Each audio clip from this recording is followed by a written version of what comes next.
In the book of Revelation, a profound and climactic battle in heaven is described, which plays a pivotal role in the overarching narrative of good versus evil. Revelation 12 verses 7 to 9 recounts, "And there was a war in heaven. Michael and his angels fought against the dragon. And the dragon fought and his angels, and prevailed not. Neither was their place found any more in heaven.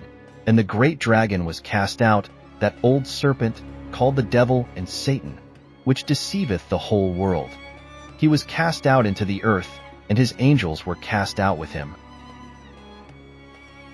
In this dramatic scene, Michael the archangel and his army of angels face off against Satan, often depicted as a dragon, and his followers. Despite their efforts, Satan and his angels are defeated and expelled from heaven, marking the end of their celestial rebellion. This event signifies a significant shift in the spiritual realm, with Satan and his forces being cast down to earth. The expulsion of Satan and his angels from heaven is not merely a tale of defeat, but a pivotal turning point in the battle between good and evil. Their presence on earth marks a period of increased deception and influence over humanity. According to Revelation 12 verse 12, "Therefore rejoice, ye heavens, and ye that dwell in them. Woe to the inhabitants of the earth and of the sea! For the devil is come down unto you, having great wrath, because he knoweth that he hath but a short time." This verse highlights the consequences of Satan's presence on earth, as he and his angels freely roam, deceiving and oppressing people day and night. Everything associated with Satan is characterized by evil and darkness, with no light or goodness remaining within him. Satan's rebellion against God did not originate in the book of Genesis or even the book of Exodus. Instead, it predates the creation of the world, stemming from Satan's pride and desire to exalt himself above God. In Ezekiel 28 verse 15, it is written, "Thou wast perfect in thy ways from the day that thou wast created, till iniquity was found in thee." Additionally, Ezekiel 28 verse 17 elaborates on Satan's fall from grace, stating, "Thine heart was lifted up because of thy beauty. Thou hast corrupted thy wisdom by reason of thy brightness. I will cast thee to the ground. I will lay thee before kings, that they may behold thee."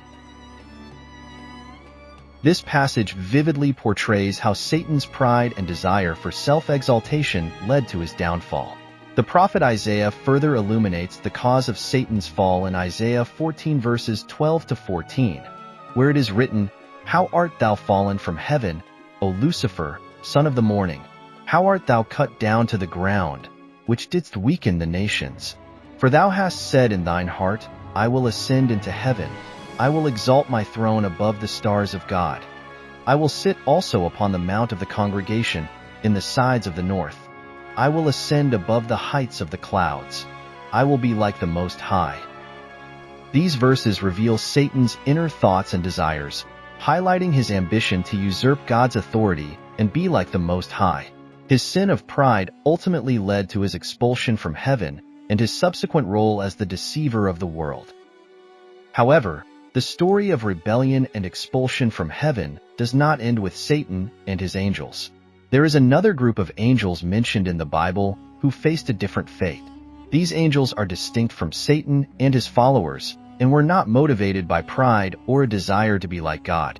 According to Jude 1 verse 6, "And the angels which kept not their first estate, but left their own habitation, he hath reserved in everlasting chains under darkness unto the judgment of the great day."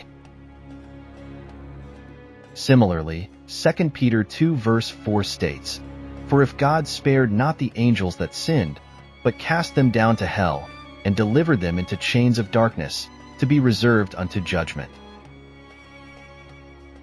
These verses refer to a group of angels who sinned in a different manner than Satan and his followers. Unlike Satan, who was cast out of heaven and allowed to roam the earth, these angels were locked in a bottomless pit, reserved for the day of judgment. The nature of the sin committed by these angels has been a topic of much debate among biblical scholars. Some argue that their sin may have been worse than Satan's, as they were subjected to a harsher punishment. The Bible suggests that these angels were involved in a specific act of transgression, which warranted their confinement. According to some interpretations, these angels may be the ones referred to in Genesis 6 verse 4, which states, "There were giants in the earth in those days." And also after that, when the sons of God came in unto the daughters of men, and they bare children to them, the same became mighty men which were of old, men of renown. This passage describes how the sons of God, believed to be angels, saw the beauty of human women and could not resist the temptation to engage in sexual relations with them. This union resulted in the birth of a hybrid race known as the Nephilim, which further contributed to the wickedness on earth. The sin of these angels is described as leaving their first estate, or their rightful place in heaven, to pursue earthly desires. They abandoned their positions in heaven and exchanged them for the pleasures of the flesh, engaging in acts of sexual immorality with human women.